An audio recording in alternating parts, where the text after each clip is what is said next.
on here. Just wanted to talk a little bit about Bob Iger's Hollywood Reporter interview. A lot of people have already started talking about it. I'm not going to wait for people to join the chat. I'm just going to jump right in, and I'm not going to be on long, so if you miss me, you can watch the video when it uploads. Anyway, this is my thing about this. This is my take. After reading just the outtake that somebody that you put in my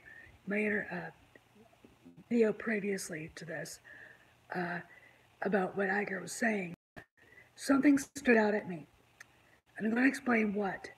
He basically said, I'm going to paraphrase, with all the things that happened with Star Wars, the buck stops with me. In order to let go of Kathy, they have to give her a soft landing. They can't just fire her. And this, when he said that, to me, he was taking responsibility away from her. So when it's announced that she's retiring, leaving for other projects, I don't know what, it'll be easier for her to go. He's being very magnanimous here, and I know it's all phony, but he's got to do what he's got to do. He can't just let her go. See, here's the thing. For some bizarre reason, the woman is very popular in Hollywood. I don't understand why. And she's got that connection to Spielberg. Now, I'm going to remind you guys that when Steven Spielberg was going to make Lincoln, he couldn't find people that were willing to put up the money for it. He had to shop the script around. That's Steven Spielberg having to do this, okay? So all of that was Steven Spielberg, blah, blah, it's, no. That doesn't help with pissed off hedge fund managers and shareholders. Oh, Mara, you know what? She leaves. I really don't care how it's done. At the end of the day, I want her gone. And these are the indications. Yesterday's personnel change announcement that Ryan Stankovich taking over global marketing for both Marvel and Lucasfilm is a hint. Now this today, Iger basically talking about them slowing movies down, not mentioning Johnson's trilogy at all. Some troll who's an aficionado and an ass kisser of Brian Young's was trying to troll us on Twitter saying that, they ain't mentioned Jon Favreau's either. Well, Bob Iger talked about the first things that came to his mind. It seems to me like he's a lot more excited about what the showrunners from Game of Thrones are doing than anything Favreau's doing. It's the thing that came to his mind. The fact that he didn't mention Ruin Johnson at all is big. It's a big deal. And I'm going to say this. This is an interview that Kennedy herself should have done. Another indication that she's not leading Lucasfilm anymore. That Iger took it upon himself to talk about Star Wars, address the problems, basically admitted they made mistakes in being in too much of a hurry, does give credence to everything I've been told, does give credence to everything that other people have been told, and the fact that it's an interview that Kathy Kennedy should have given is a big, big deal. Okay? You can look at it, I'm looking at it through the eyes of a former political hack. You can read between the lines. It's not going to happen this month. It may not happen at all in October, but she is gone. But she is gone. Well, Amara, here's the deal. This guy called himself Jorge something or other. I went and checked his profile, and the first tweet that came up, he was,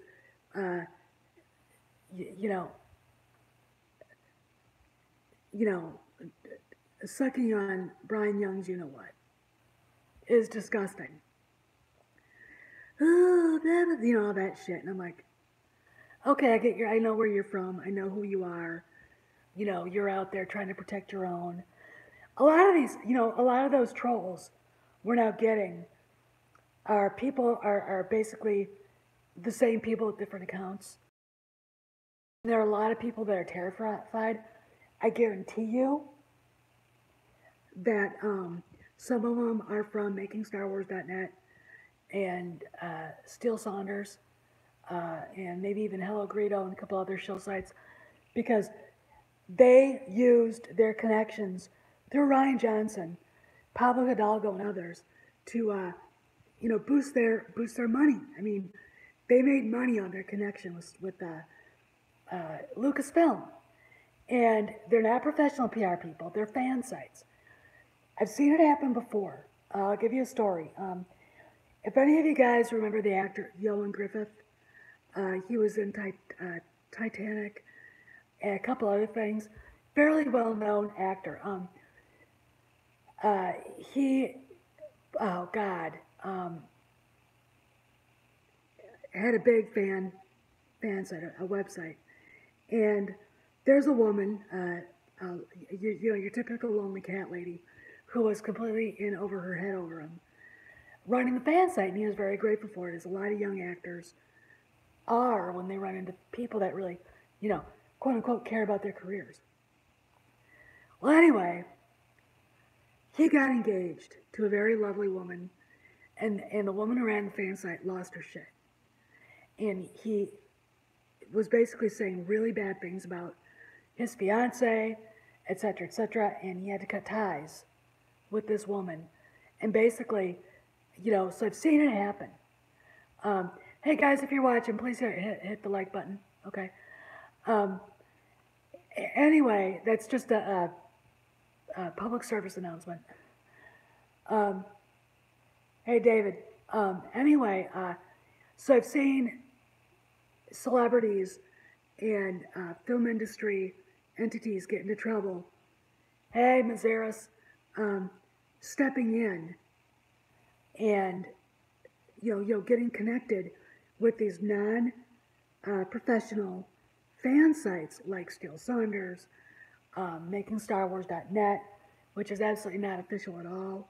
None of them are, and really getting themselves in trouble because fans don't look at things and people that they're fans of as professionals do. There's a sense of ownership. And the people that I'm referring to are not really Star Wars fans. If they were, they would be as mad as us. I also want to add this.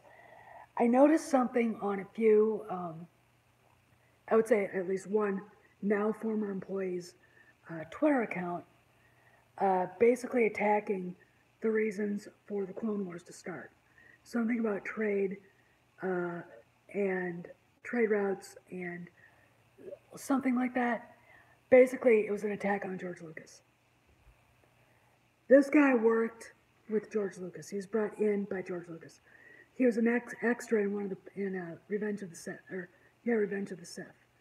So when I saw that, it clued me into who these people really are. That some are still at Lucasfilm. They might not be in a few weeks. Look to see more announcements of personnel shifts going on there. Like I said, Kennedy's departure. Hey, Michael. Kennedy's departure will not be announced at the end of this month like we all thought. Part of the reason is this. They're literally reshooting the first part of episode 9 because the consultant, whose name we all know, and I'm not going to say it out loud, but you all know who it is, didn't like it. And it's kind of putting a cramp in her leaving right now. There still has to be a quote-unquote producer. Oh, the weather's nice. It's about 80 degrees. No humidity now, which is great. But anyway, what's going on is they're having to do reshoots and will probably be a month or maybe 2 months behind schedule because of it. They may reshoot a lot more. We don't know. Um, and the reason why is because they've got to get it right, and they're trying very. Hey, Ron. So they want to get it right. They're trying hard, and because I know who the consultant is, I do actually have hope. I have faith in this guy. I don't have faith in J.J. Abrams, but he's got somebody looking over his shoulder.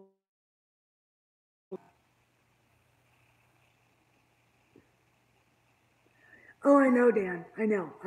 Guys, I want to introduce you to my friend Dan Watanabe. He goes by the name on YouTube as the Sensei Dan Show. I don't really know anybody who knows more about filmmaking, film history than he does. So please feel free to subscribe to his channel. He's got great stuff there. I learn so much from him. It's not even funny. So subscribe, sit back, and it's entertaining and you'll learn a lot. Be surprised at the things that you realize were in movies that you didn't notice before. But so there. So what I'm saying is that Kennedy, her departure depends on when episode 9 is done, because the person taking over for her is making a movie. Okay. And no, it's not J.J. Abrams. I'm not excited, Mara, until I actually read spoilers. And if Grace Randolph sees this, I give her permission to spoil the shit out of this. Because I want to go and be happy. And if I see something that's not going to make me happy, I'm not going to go.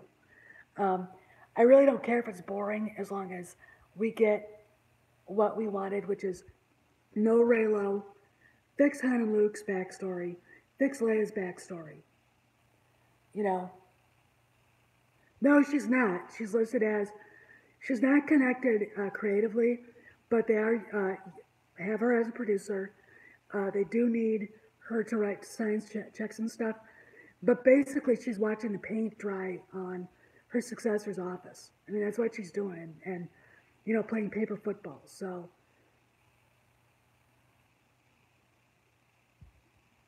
oh, they will let her leave on a float. They will let her leave on a float. It'll look like she's leaving of her own regard, but we all know the truth. Oh yeah, well yeah.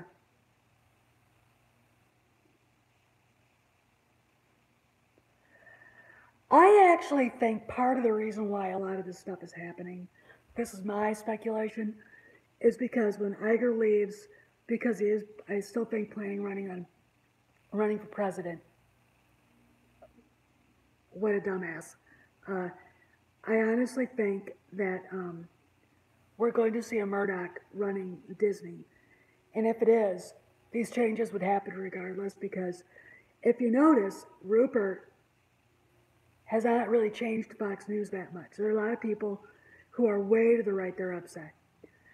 I tend to look at it as they know their, oh, I agree with that, Michael.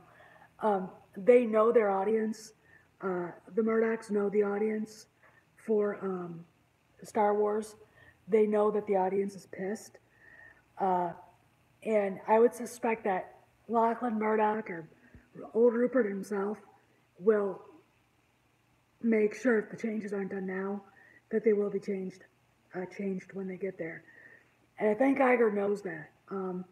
My suggestion for people that are now hiding at Lucasfilm, because there's a purge going on right now, according to my source, and if he's watching, hey dude,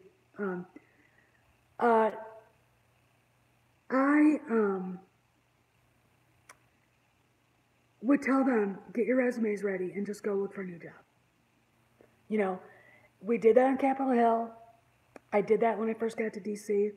My boss, when I first got there, did not mind me adding my resume to piles that we were sending out to the Hill, to other places in DC, because he knew that And he liked the fact that the job I had was a job that allowed me to step up and grow.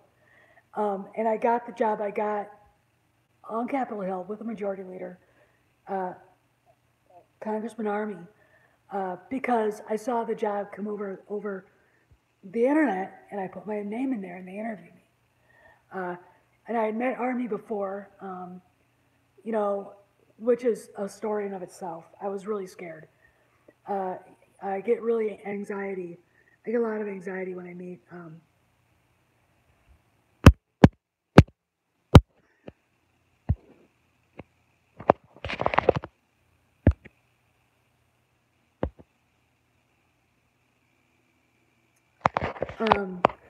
I get anxiety when I meet someone I admire like that, and um, and I really admire Dick Arby, and we're still friends. We talk a lot.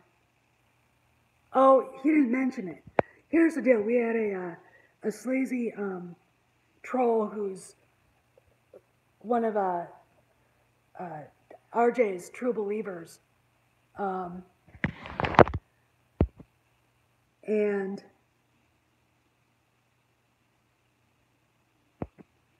um, one of RJ's true believers, and he tried to say that, well, just because uh, his trilogy wasn't mentioned doesn't mean it's not happening. I'm paraphrasing, and we're like, if he was popular with Bob Iger and the rest of Disney's suits, like Alan Horn, who I think is, this is my speculation, it's not been confirmed, was and is Kennedy's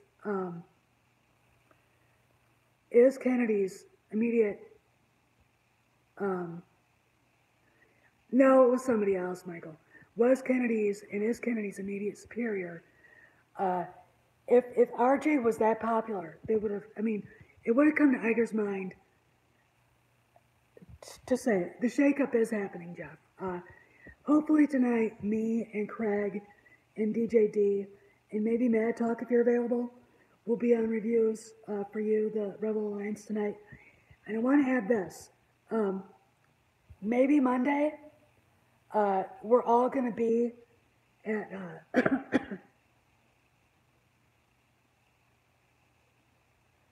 I hope they did too, but we've been. They may have to pay him off to get rid of him. Uh, I haven't heard what that contract looks like, so I'm not sure. But I don't even remember my point. Uh, the entire Rebel Alliance will be on Geeks and Gamers either Monday or sometime within the next week, along with the rest of the Fandom Menace to talk about a lot of things. The big blow up with Matt, what's his face, the blogger, who doesn't want to believe any of this is happening, and because he once worked in Hollywood 6 years ago. Um, we got to talk about it. You know, he doesn't know what he's talking about. You know, I mean, he was being laughed at by people that weren't responding. So, yep, we're going to be on. And, you know, he does the guy does a really good job at taking apart a movie. Read Iger's statement about Star Wars in the Hollywood Reporter. I put it in my video in the description, so check it out because it said a lot to me. It really, really was very informative at how I think they're handling things. Like I said, she's going to leave on a float. It's Iger basically saying, it's Iger basically saying that he's taking the blame for all this. And I know for a fact that he hates everything that she's done since Rogue One came out. He's been wanting her to leave for 2 years. Uh, and and that's, I had that confirmed. And he basically decided to let her hang herself on her own petard with the Solo movie. Um, the thing that I'm upset about is her getting Ron Howard caught up into it. And it looks to me like Ron was merely doing a favor for her and George Lucas. He's had a relationship with Lucas for decades, since American Graffiti. So um, to me, it looks like he was just trying to help out. And they didn't let him do what he needed to do, really, which is scrap the script, scrap the lead, change everything around. Uh, I have ideas on what I would have done. And if I was actually coming in to take over for her, I know what I would do. And I just tell Bob Iger, we're going to have to do this because the fans are not happy.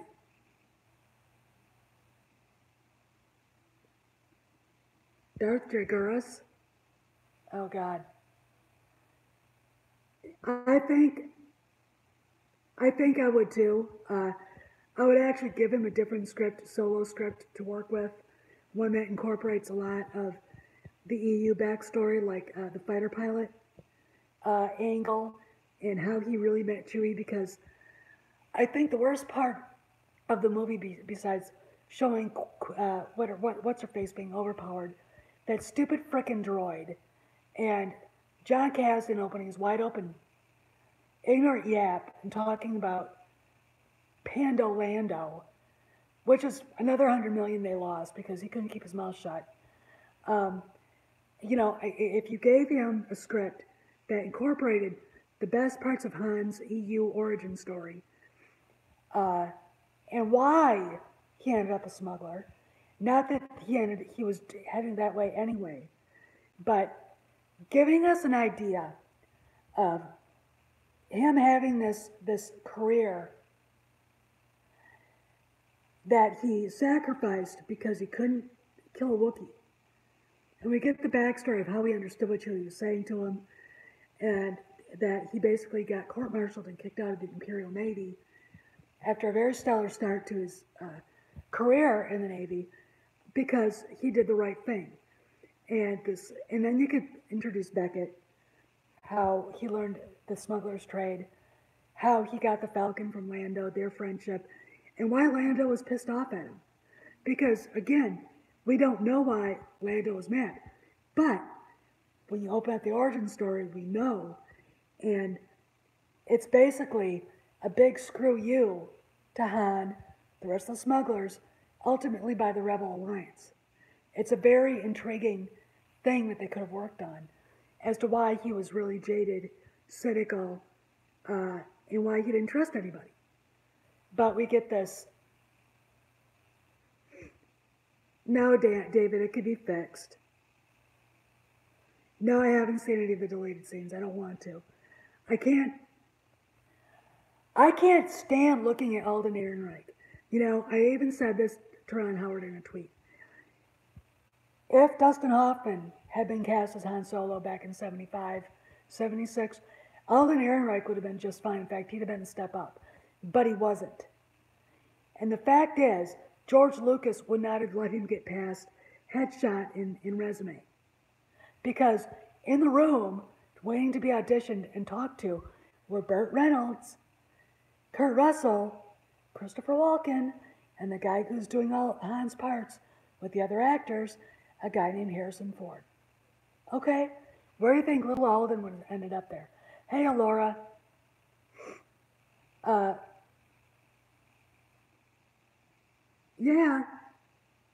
Yeah, you could incorporate all that.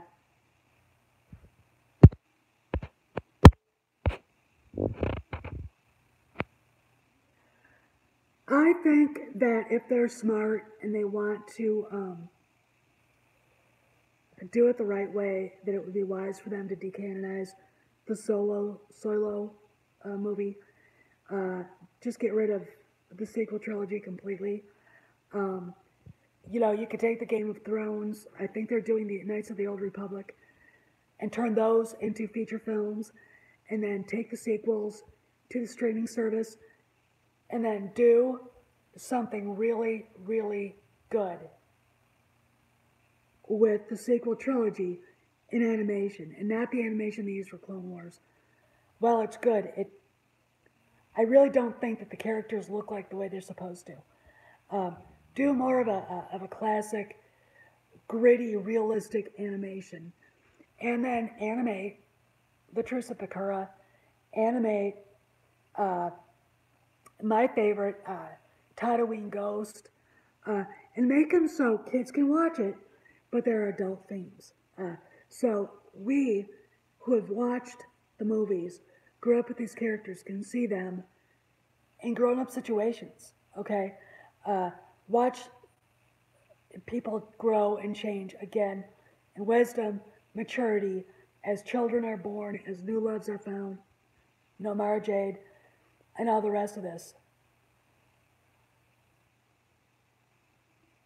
Oh, I know. I know. John Kasdan.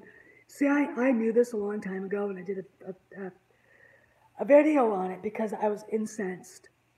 Um,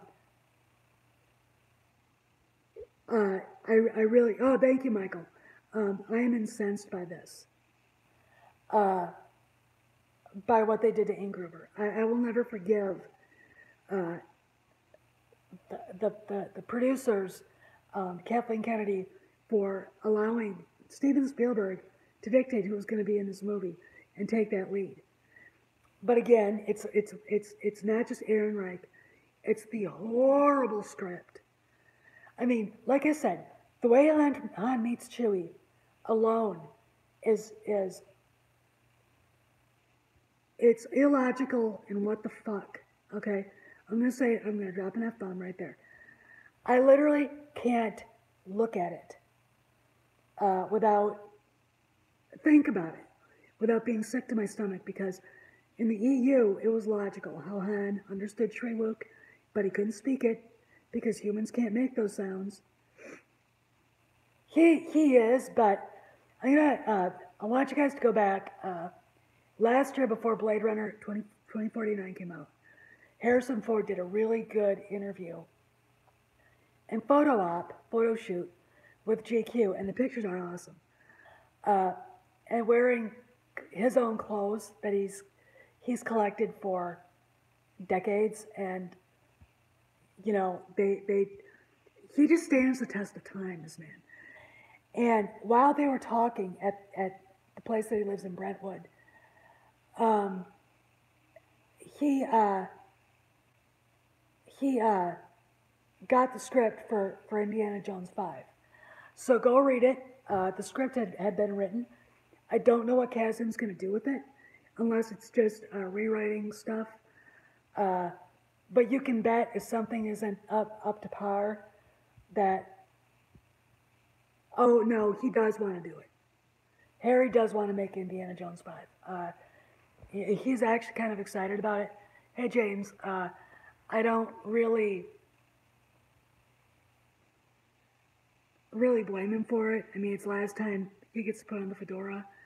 Uh, there are stories about the way Han Solo left Star Wars that still piss me off. Not much. We're just talking about what's between the lines and what Iger said today in the interview. And basically, to me, they're already softening Kathleen Kennedy's fall. He's basically blaming himself for what happened with Star Wars. Hey, Brett. We are getting good news. It's going to be very interesting. There are people that are naysayers.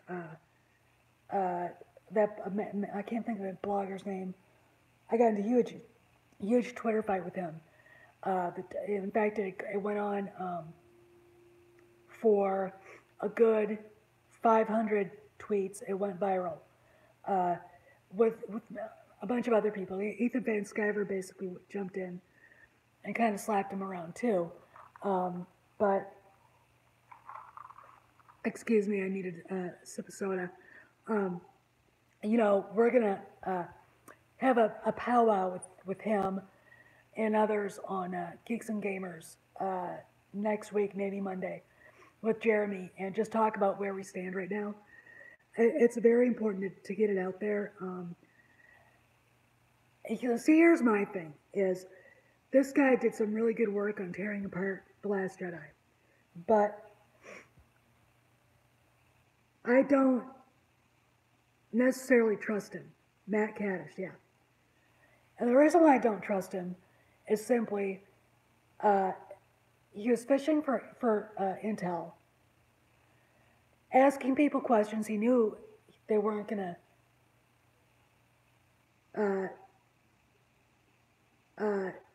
he knew that they weren't going to give him. And then, getting incensed about it, not being objective enough to understand that Hollywood has changed drastically in the 6 years that he's been there. That he left before George Lucas sold Star Wars to Disney. Okay, that there are people that know what's going on, that actually have better ties to it than I do. They're like, you have no idea what you're talking about. Disney really needs Star Wars to do well.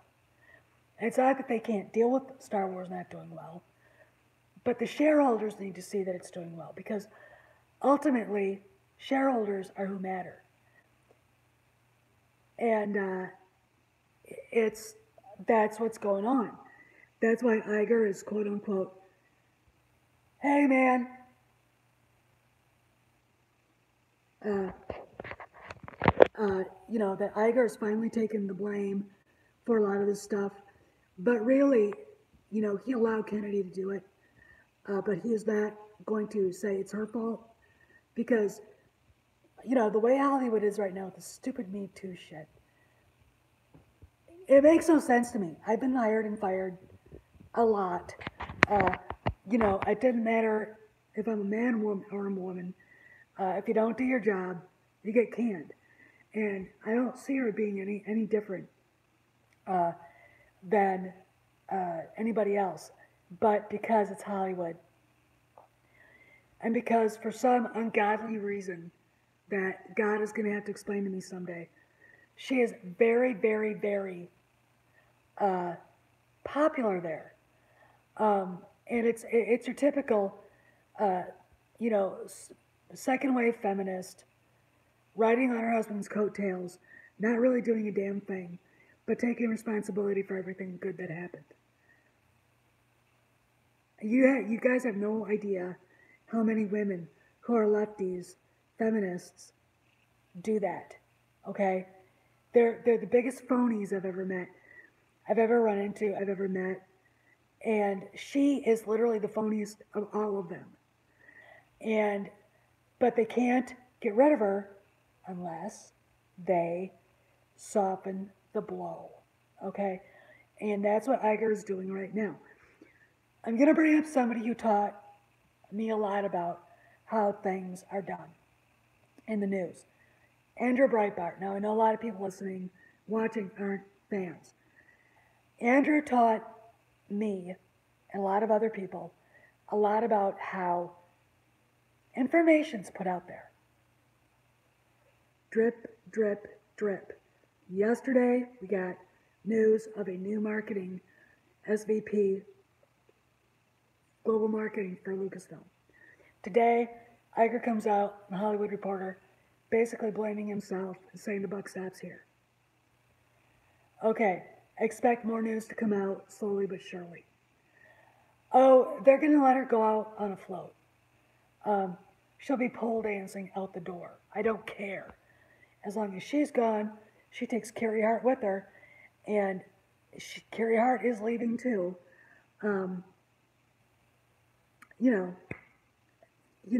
But that's what this story was. And it is very interesting. I would say that's the first personnel change that we know of.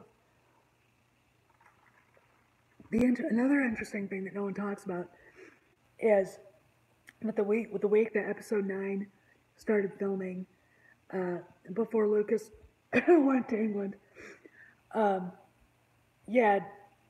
Dave Filoni and Jon Favreau up at the ranch talking to him. Now, granted, he'd been consulted before on different projects. part of the reason why Rogue One actually did okay with a lot of us is because George Lucas was actually watching and giving his input. Um, you know, it is very interesting on that. The fact that Ron Howard got him to actually come in and I think set up a scene or direct a scene for Solo uh, is interesting too. Um, but it's see, here's the problem with Solo. We all give Lawrence Kasdan the credit for writing The Empire Strikes Back. The thing about it is this: the Solo we see on screen isn't his Solo. It's George Lucas's vision. It's the John when Lucas talks about Han, he talks about John Wayne. That the movies, that persona, okay, and the one we're getting now, the one we got in TFA, the one we got in Solo, is the beta male Dustin Hoffmanization, Richard Dreyfuss. Uh, I don't even know version. It's Kasdan's version. Kasdan acts like he knows the character. He doesn't. Okay. Um, I know. I have. In fact, I'm friends with James O'Keefe on Facebook. So, and Breitbart was actually a big supporter of his. Um, but anyway, I kind of want to talk a little bit about uh, um, what's going on and what we can expect later. I'm kind of sorry this is so short notice, but this is going to be downloaded so you can watch it later. And I'm just here intrigued. I'm no longer pissed off at Matt. I'm mystified by him. I don't get it. I was talking to somebody earlier, and this whole thing almost looks like a PR stunt to me, which, all right, does actually piss me off. You know, but anyway, you guys have a good day because I got to go. I was actually going to go see Kay, and I kind of had to download that video or upload that video, and then I was so wanting to say something to somebody that I had to go live. But hopefully we'll be live with the Rebel Alliance tonight. Just go to reviews for you, and we'll be there tonight talking further. Because there will be a short notice. Oh, I already have a bottle of champagne too. Bye. See ya. So you guys have a good one, and we'll be on later tonight, and see you around the galaxy, smugglers.